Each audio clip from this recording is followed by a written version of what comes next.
The headlights of passing cars illuminated a horrifying scene at 9:12 p.m. A young woman lay on the roadside, injured and barely moving. Some drivers, noticing something unusual on the road, pulled over. A passerby quickly called 911. Police arrived at the scene promptly. The girl lying by the roadside was Lauren. She was unconscious, her lips pale, her breathing weak and irregular.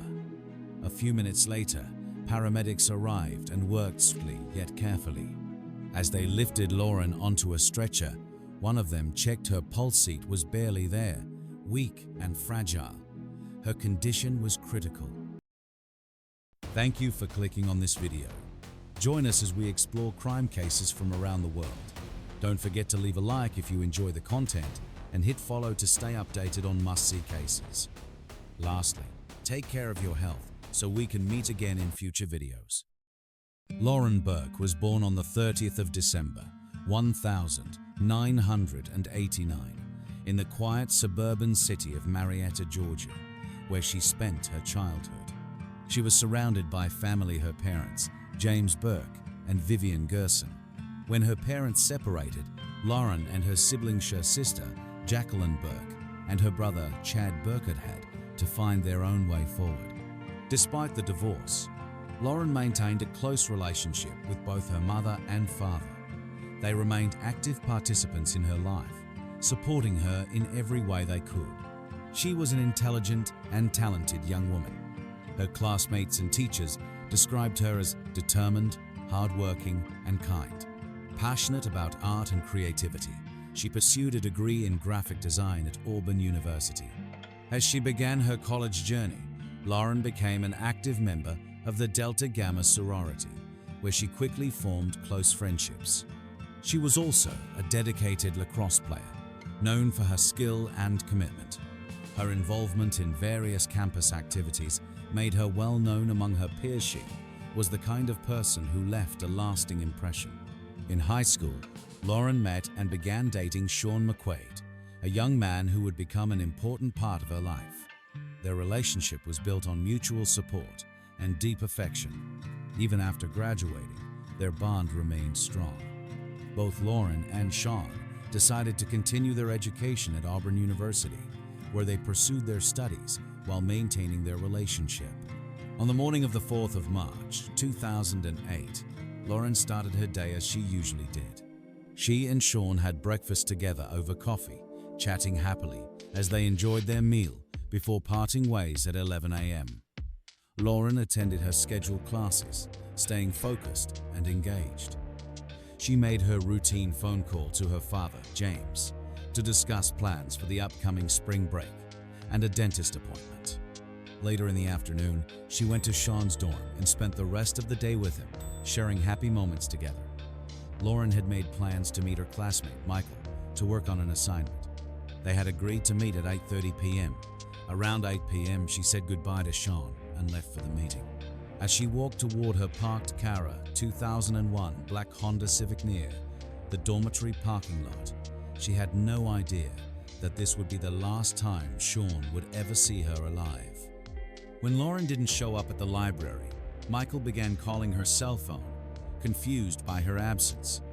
At first, she didn't answer, and as he grew increasingly concerned, he kept calling until she finally picked up. But her voice on the other end of the line sounded different, distant, and rushed. She told him she had completely forgotten about their meeting and wouldn't be coming to the library. Before he could ask any further questions, the call abruptly ended. A sense of unease settled over Michael. Something felt off, but he couldn't pinpoint what. Not long after, around 9 p.m., a distressing call was made to 911. A passerby reported seeing a young woman injured, lying on the road between Farmville Baptist Church and Route 280 along Highway 147. Drivers stopped their cars, their headlights illuminating the horrifying sight before them. Lauren Burk lay on the cold pavement, struggling to breathe. Her body bore multiple injuries, and she was only wearing socks on her feet. Witnesses stood in shock as they watched her gasp desperately in pain. Police arrived at the scene just 15 minutes after the call. They found Lauren unconscious. Minutes later, paramedics arrived. As they carefully placed her in the ambulance, they realized her pulse was barely detectable. She was rushed to East Alabama Medical Center, where medical professionals worked tirelessly to stabilize her, but her injuries were severe. At 9:27 p.m., another alarming report came into the 911 dispatch center. Multiple callers reported a vehicle engulfed in flames on the Auburn University campus. Firefighters and police were immediately dispatched. When they arrived, a crowd of students had gathered around the burning car, watching as the flames consumed it. The vehicle was completely unrecognizable. Among the onlookers, officers checked the license plate and discovered that the car was registered to a man named James Burk, a resident of Georgia. That man was Lauren's father. Authorities quickly contacted James, who answered with confusion and concern as they informed him that his car was currently on fire at Auburn University. He was puzzled until he realized that the car was actually his daughter's. A chilling realization washed over him. His first question was one the police could not answer. Where was Lauren? They had no information on her whereabouts, only that no one was inside the burning car. Panic gripped James as he frantically called his daughter, but there was no answer. His worry escalated with every passing second. Desperate for information, he reached out to Lauren's friends, hoping someone could tell him where she was, but no one had seen her. No one knew about the incident, and no one could explain why Lauren wasn't answering her phone. Realizing something was terribly wrong, James then called Lauren's mother, Vivian Gerson, hoping she might know their daughter's whereabouts. Vivian, too, had no idea what was happening. Overcome with panic, she desperately tried calling Lauren multiple times, but every call went straight to voicemail. At 9:40 p.m., in a state of despair, Vivian called Sean McQuaid, Lauren's boyfriend, hoping he had answers. That was the moment Sean first learned that Lauren was missing and that her car had been found in flames. Struggling to process the news, he immediately began calling Lauren's friends and acquaintances. It was during these frantic calls that Sean learned Lauren had cancelled her meeting at the library with Michael, saying she had forgotten about it. But that explanation didn't sit right with him. Sean knew without a doubt that Lauren hadn't forgotten. Just 2 hours before she left his dorm, she had specifically mentioned heading straight to the library. Doctors at the East Alabama Medical Center fought a desperate battle to save her life. Lauren arrived as an unidentified patient, their identity unknown to the medical team. Despite their best efforts, a fatal gunshot wound had sealed her fate.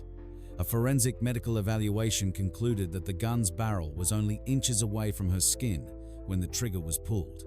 She had been shot at extremely close range.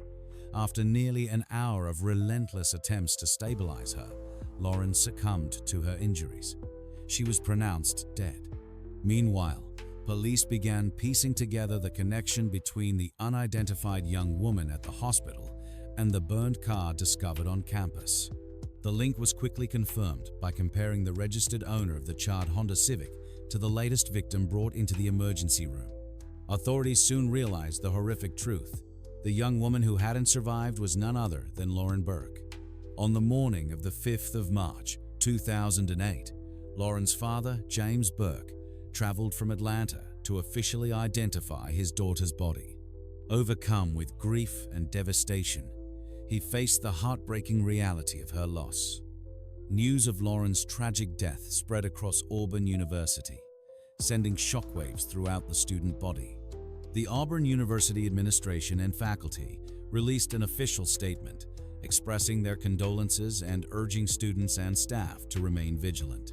However, they reassured the community that there was no immediate threat to student safety. Many students and parents contacted the police with concerns, but at this point, there was no evidence suggesting any ongoing danger to campus residents. Law enforcement was now in a race against time to uncover the identity of the perpetrator. Captain Tom Stair of the Auburn Police Department addressed the public, vowing that every available resource would be used to track down the suspect. Alabama Governor Bob Riley announced a $10,000 reward for information leading to an arrest in Lauren Burk's case. Lauren's burned Honda Civic was transported to the Auburn Police Department, where investigators from the State Forensic Lab and the Fire Marshal's office meticulously examined the charred remains inside the vehicle. Amidst the wreckage, they discovered remnants of Lauren's personal belongings. The burned remains inside Lauren's Honda Civic included fragments of clothing, the melted remnants of a digital camera, and a partially destroyed user manual. However, the most critical discovery was a .38 caliber bullet found beneath the front seat. This chilling piece of evidence led investigators to a disturbing conclusion: the car itself could have been the crime scene. Evidence suggested that Lauren had been shot inside the vehicle, and the fire had been deliberately set to destroy crucial forensic traces. Determined to uncover the truth, detectives conducted a series of comprehensive interviews with Lauren's family, friends, and boyfriend. Despite their best efforts, no one could name a single person who had any reason to harm Lauren. Everyone they spoke with described her as well-loved, with no known enemies or ongoing conflicts.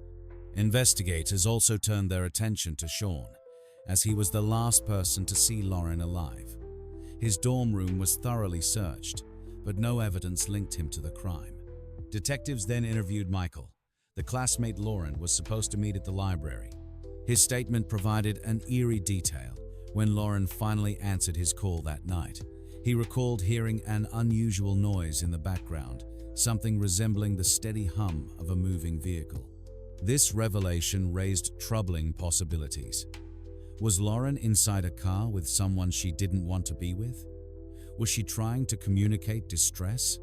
As the investigation deepened, another alarming discovery emerged. Someone had used Lauren's bank card multiple times shortly after she was found on the road. It was highly likely that whoever had possession of her bank card was directly involved in the events leading to her death. Armed with this crucial lead, authorities intensified their search for a suspect. However, just as investigators were narrowing their focus, the case took a dramatic and unexpected turn. Less than 3 days after Lauren's death, on the morning of the 7th of March, 2008, at exactly 10 a.m., another shocking incident unfolded, this time in the parking lot of a Walmart in Noonan, Georgia, about 75 miles from Auburn. An elderly woman, 72 years old, was ambushed in a sudden and violent attack as she prepared to enter her car. Stunned by the assault, she was momentarily disoriented as the assailant threatened her and ordered her into the passenger seat. With calculated aggression, the carjacker climbed into the driver's seat, preparing to flee the scene with his victim. However, an eyewitness in the parking lot saw everything. Acting quickly, they called the police while discreetly following the stolen vehicle from a safe distance. Realizing he was being watched and potentially pursued, the attacker panicked. In a desperate attempt to evade capture, he suddenly abandoned his plan.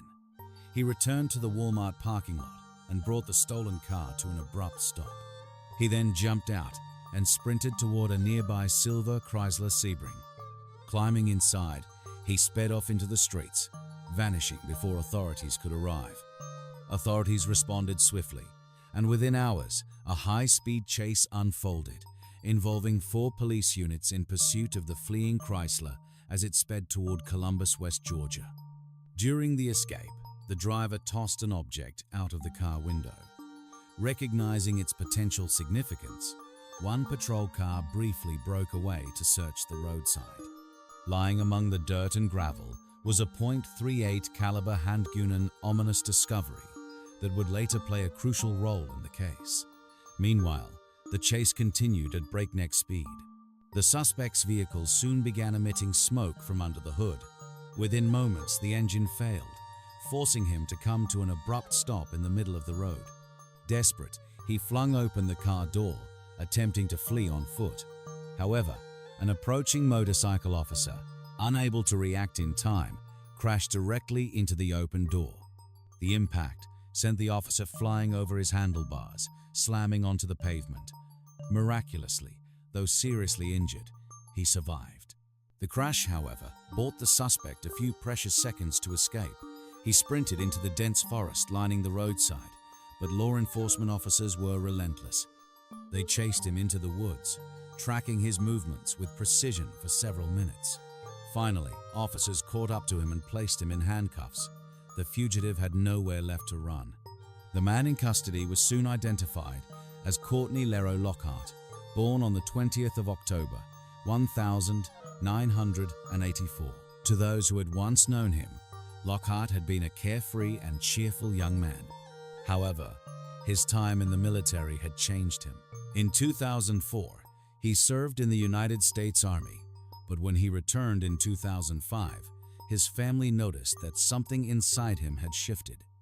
His mother recalled that he had developed acute paranoia, refusing to let anyone stand behind him, and often hiding in closets or under beds.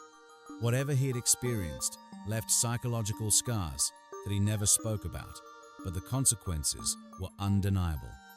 By 2006, Lockhart's life began to spiral out of control. His girlfriend gave birth to their daughter, though by that time, their relationship had already fallen apart. That same year, his once promising military career came to an end. Lockhart was court-martialed for multiple offenses, including insubordination, substance abuse, and unauthorized absence, AWOL, from his unit. After a brief 7-month confinement, he was discharged from the Army in December 2006. By 2008, those closest to Lockhart observed a disturbing decline in his behavior. He barely bathed, stopped visiting his daughter, and descended deeper into a dark and dangerous lifestyle.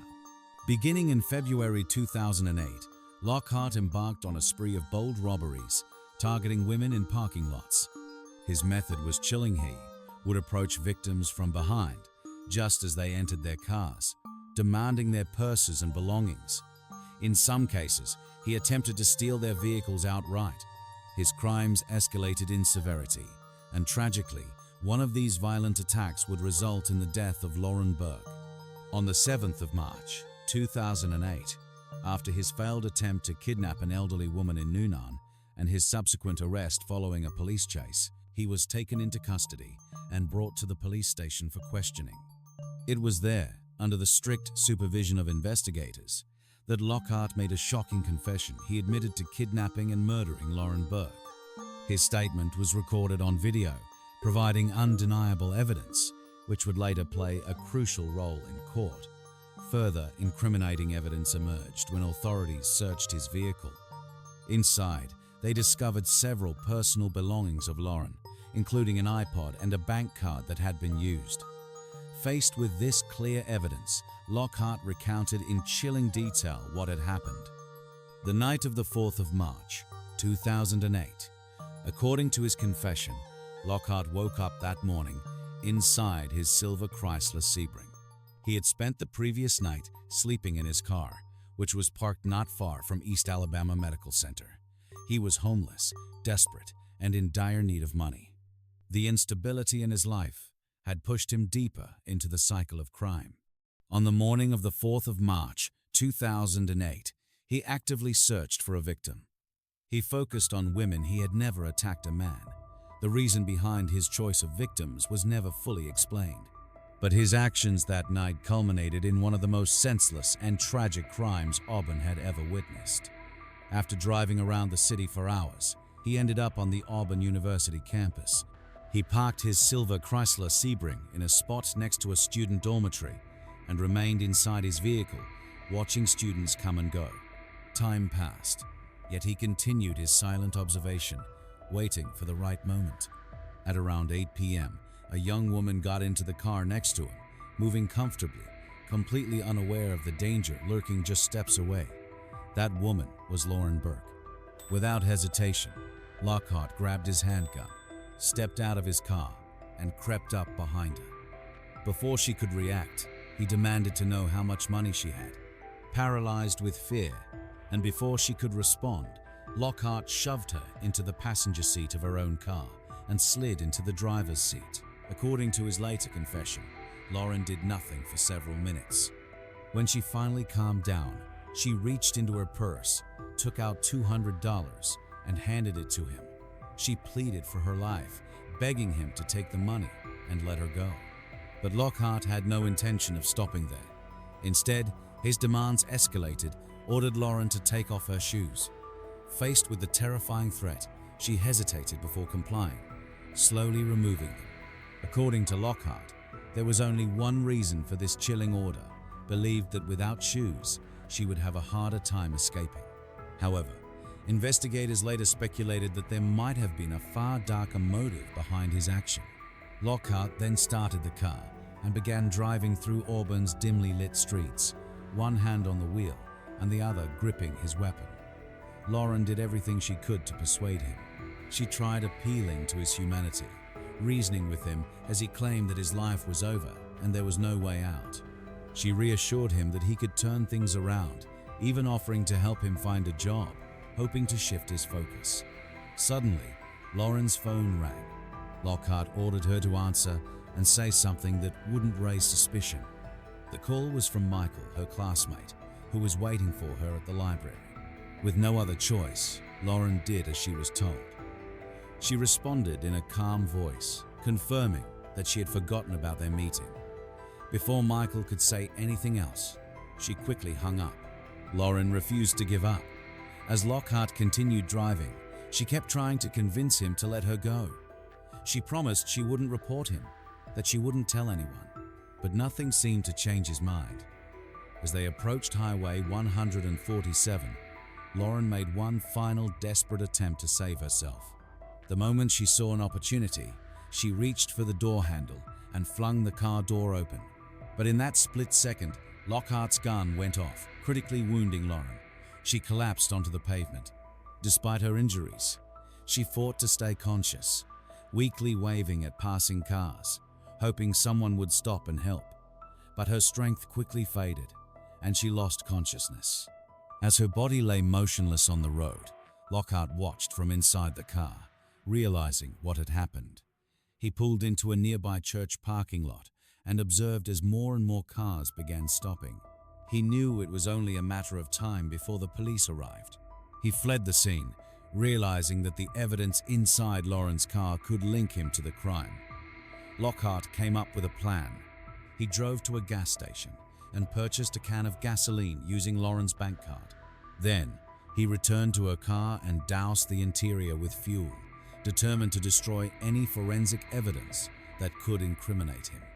However, he made a bizarre decision. Instead of setting the car on fire immediately, he got back inside and drove toward the Auburn campus, where his Chrysler Sebring was parked. The overwhelming smell of gasoline filled the vehicle, making him dizzy. Why didn't he set the car ablaze at the gas station or at the crime scene? Why did he recklessly drive a car that could explode at any moment with just a single spark? Some experts speculate that this recklessness stemmed from his deteriorating mental state. Others point to his history of poor and impulsive decision-making. Regardless of the reason, once he arrived, he retrieved $46 and Lauren's bank cards from her car. After the flames engulfed the vehicle, he climbed into his Chrysler and sped off. But his strange behavior didn't stop there. He drove to another gas station and once again, using Lauren's stolen money, purchased more fuel.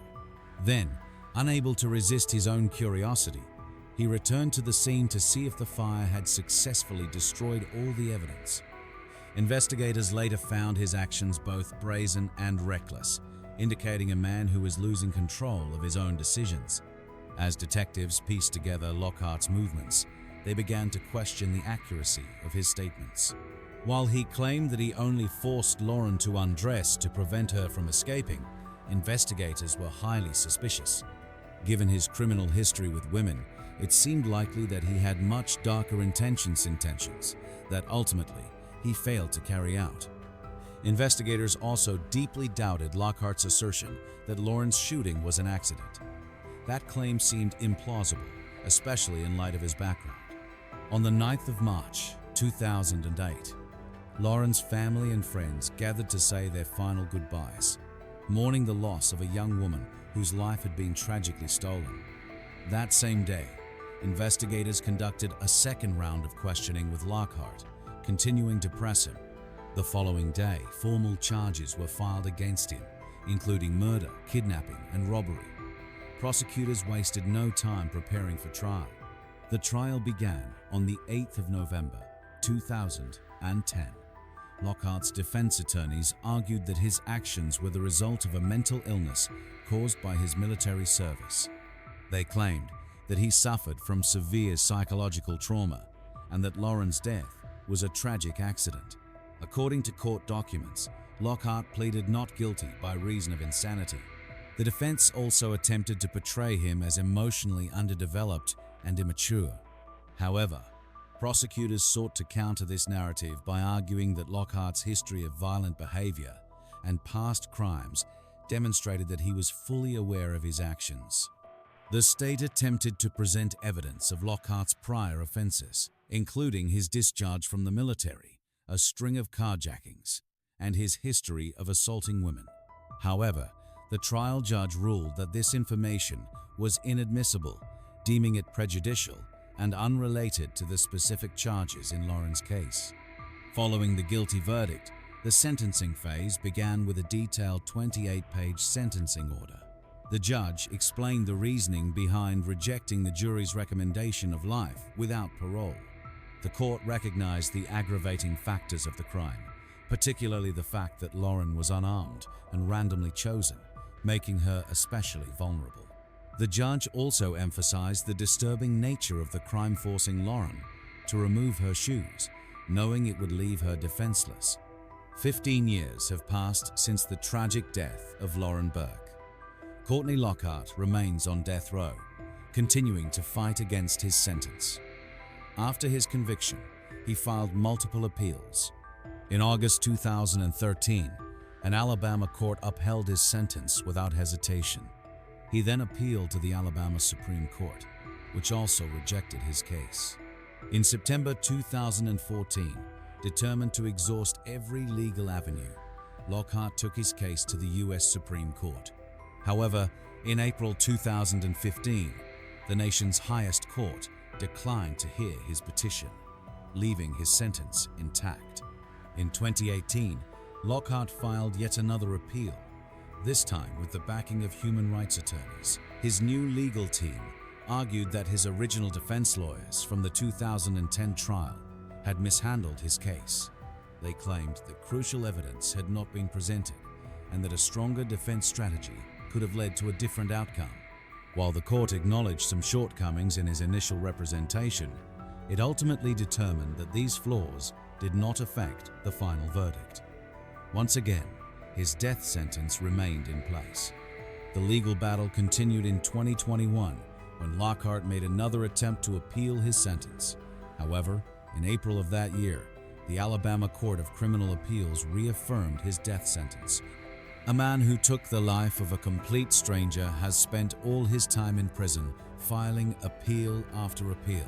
It's almost laughable for a murderer like him. Lauren was an innocent, kind-hearted young woman.